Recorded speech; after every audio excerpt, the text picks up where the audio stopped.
Hey guys, कैसे हो आप लोग। Welcome to my YouTube channel. तो अब हम लोग डिस्कस करेंगे रेक्टेंगुलर पोटेंशियल बैरियर के बारे में। इससे पहले हम लोगों ने एक स्टेप पोटेंशियल के बारे में बात किया था, जिसमें कि एक सीढ़ी हम कंसिडर कर सके थे। अब हम देखेंगे कि एक बैरियर है हमारे पास, एक रेक्टेंगुलर पोटेंशियल बैरियर है, तो उसका हम लोग प्रॉब्लम्स कैसे डील करेंगे। तो गाइज, इससे पहले हम लोगों ने एक स्टेप पोटेंशियल को कंसिडर किया था, जिसमें कि सिर्फ मैंने इतना दूर तक बताया था आपको कि ये अगर हमारे पास स्टेप होगा तो उसका हम लोग पोटेंशियल कैसे, उसका वेव फंक्शन निकालेंगे। तो अब देखिए, ये एक बैरियर जैसा है या फिर एक बैरियर है। इसमें हमारा पार्टिकल जब जाएगा तो वो क्या कंडीशन होगा, कैसे वेव फंक्शन होगा, आइगन फंक्शन होगा हमारा। तो यहाँ पे हम लोग कंसिडर कर रहे हैं, consider stream of particles each of mass. यहाँ पे हम लोग स्ट्रीम ऑफ पार्टिकल्स ले रहे हैं, ठीक है। Each of mass m and energy E be incident from left on the potential barrier surface at x is equal to 0 given as follows। ठीक है, तो हम लोग लेफ्ट साइड से ले रहे हैं कि यहाँ पे से हमारा बहुत सारा स्ट्रीम ऑफ पार्टिकल्स जो है x is equal to 0 पे वहाँ पे हिट कर रहा है, ठीक है। तो इसका कंडीशंस क्या है हमारा पोटेंशियल का, Vx is equal to 0 at x less than 0। इधर हमारा पोटेंशियल 0 है। उसके बाद Vx is equal to V nought where x lying between 0 to a। तो ये दोनों के बीच में जो हमारा पोटेंशियल है वो है V नॉट, और x जब ग्रेटर देन a है तो फिर 0 हो गया, ठीक है। तो यहाँ पे हमारा पोटेंशियल 0 है, यहाँ पे 0 है, यहाँ पे V नॉट है। The following two cases arises. तो हम लोग दो केस को डिस्कस कर रहे हैं, पोटेंशियल स्टेप में भी हमने डिस्कस किया है। तो यहाँ पे हम लोग डिस्कस करेंगे कि जब पार्टिकल का एनर्जी इस पोटेंशियल से ज़्यादा है, और केस टू में हम लोग डिस्कस करेंगे कि पार्टिकल का एनर्जी जब पोटेंशियल से कम है। तो हम अब दोनों केसेस देख लेते हैं। केस वन क्या है हमारा, if E is greater than V nought then according to classical mechanics the particle will be wholly transmitted and no reflection is possible. ठीक है, तो हम यहाँ पे मानते हैं कि ये एक हमारा बैरियर है, ठीक है, और हमारा जो पार्टिकल है उसका एनर्जी बहुत ज़्यादा है, तो ये आराम से ट्रांसमिट हो जाएगा, यहाँ पे कोई भी रिफ्लेक्शन नहीं होगा। But quantum mechanically there is always some probability of reflection at x is equal to 0। तो x इज इक्वल टू 0 पे हमारा कोई ना कोई रिफ्लेक्शन क्वांटम मैकेनिकली ज़रूर होगा बैक इन द रीजन 1। ये रीजन 1 था हमारा, तो क्वांटम मैकेनिकली ऐसा होता है, लेकिन क्लासिकली ऐसा नहीं होता है। केस टू में क्या है, if E is less than V naught then classically the particle will be wholly reflected and hence penetration through the barrier is impossible। ठीक है, तो हमारा बैरियर है, उसके बाद पार्टिकल का जो एनर्जी है वो पोटेंशियल से कम है, तो ऑब्वियस सा बात है कि वो पेनिट्रेट नहीं कर पाएगा, वो वापस हो जाएगा, ठीक है। लेकिन but quantum mechanically there is always some probability of penetration into the barrier and appearance of the particle in region 3। और region 3 में भी हमें पार्टिकल की मिलने की प्रोबेबिलिटी हो जाती है क्वांटम मैकेनिकली, लेकिन क्लासिकली ऐसा नहीं होता है। क्वांटम मैकेनिकली ऐसा पॉसिबल है। This finite probability of transmission through the barrier even E is less than we nought is called quantum mechanical tunnelling effect. ठीक है, तो टनलिंग इफेक्ट को हम और अच्छे से सीखेंगे नेक्स्ट वीडियो में। अभी हम लोग केस वन को डिस्कस करते हैं। तो यहाँ पे हमने कंसिडर कर लिया है कि ये हमारा रीजन 1 है, ये रीजन 2 है और रीजन 3 है। तो यहाँ पे इस तीनों रीजन में जो है हमारा wave function oscillatory pattern show करेगा। इसका मतलब ये है कि अगर वो एक न्यू रीजन में जाता है तो उसका एम्पलीट्यूड डिक्रीज होगा, फिर न्यू रीजन में जाएगा तो उसका एम्पलीट्यूड फिर से डिक्रीज होगा। तो वेव फंक्शन हमारा ऑसिलेटरी पैटर्न शो करेगा। तो इसका देखते हैं हम लोग कैसे लिखेंगे, वेव फंक्शन कैसे निकालेंगे। So case 1 when E is greater than V naught, the time independent Schrodinger equation for region 1, region 2 and region 3 ऐसे लिखेंगे हम लोग, क्योंकि यहाँ पे हमारा V 0 है, रीजन में V हमारा 0 है, तो यहाँ पे हम लोग V को 0 कर देंगे, ठीक है। तो ये हमें मिल गया d2 psi 1 by dx square plus 2me divided by h cut square psi 1 equal to 0। इसको हम लोग मान लेंगे ये है हमारा अल्फा स्क्वायर। अब रीजन 2 में देखिए, रीजन 2 में हमारा पोटेंशियल है V नॉट, ये मैं यहाँ पे इसको लिख देती हूँ, ये है हमारा V नॉट पोटेंशियल, ओके। तो रीजन 2 में हम लोग यहाँ पे V नॉट लिखेंगे पोटेंशियल के जगह पे। उसके बाद इसको हम लोग रीअरेंज करेंगे तो हमें क्या मिलेगा, इस पूरे को हम लोग मानेंगे बीटा स्क्वायर, ठीक है। तो बीटा स्क्वायर हमने यहाँ पे लिख दिया इज इक्वल टू 0 हो गया। तो ये हमारा डिफरेंशियल इक्वेशन हुआ रीजन 2 के लिए। ठीक है, रीजन 3 के लिए हम लोग फिर वैसे ही करेंगे जो रीजन 1 में था वही रीजन 3 में भी है। यहाँ पे आप देखिए यहाँ पे भी हमारा पोटेंशियल 0 है, तो रीजन 3 में भी हमारा वही क्वांटिटी हो जाएगा रीजन 1 के जैसा। तो यहाँ पे हम लोग लिखेंगे d2 psi 3 by d x square plus 2me divided by h cut square psi 2 is equal to 0। तो इसको हम लोगों ने फिर से अल्फा स्क्वायर मान लिया है। तो यहाँ पे हो जाएगा alpha square is equal to 2me divided by h cut square and beta square is equal to 2m in bracket e minus v nought divided by h cut square. Now the solution of equation 1, 2 and 3 is given by psi 1 is equal to a e to the power I alpha x plus b e to the power minus I alpha x। ठीक है, तो ये हमारा reason 1 का wave function हो गया। उसके बाद रीजन 2 का क्या होगा, psi 2 is equal to c e to the power bx beta x plus d e to the power minus beta x। ठीक है, तो ये रीजन 2 के लिए हो गया। Now for region 3, psi 3 is equal to f e to the power f e to the power i alpha x plus g e to the power minus i alpha x. ठीक है, तो ये हमें मिल गया। अब आप एक चीज़ ध्यान दीजिए, आप देखिए कि अगर ये हमारा बैरियर है, ठीक है, तो अगर पार्टिकल ऐसे जा रहा है तो इस साइड तो हमारा कोई भी ऐसा डिसकंटिन्यूटी नहीं है, इस साइड तो हमारा कोई भी ऐसा पोटेंशियल नहीं है जिससे कि हमारा ट्रांसमिटेड वेव जो है वो टकराए।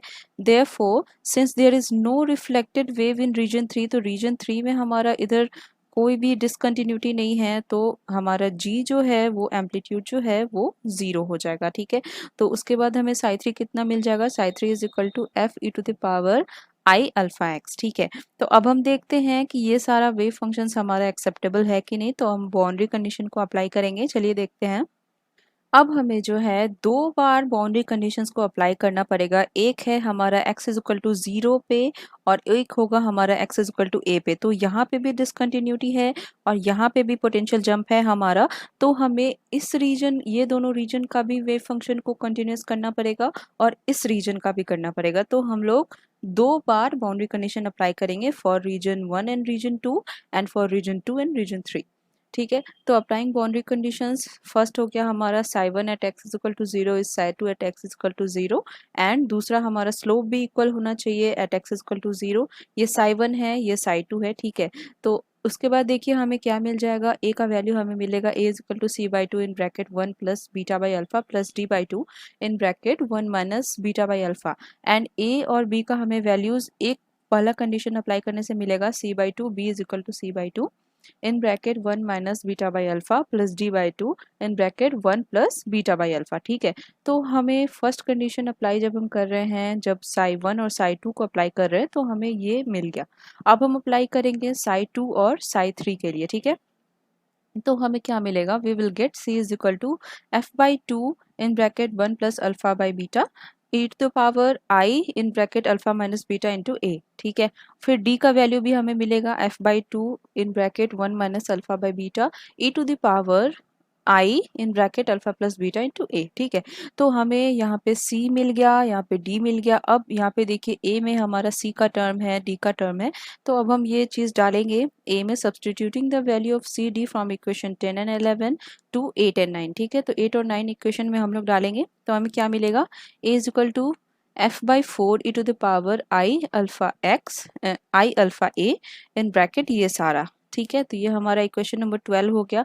उसके बाद हमें बी भी क्या मिलेगा, बी में भी हम सी और डी का वैल्यू डालेंगे।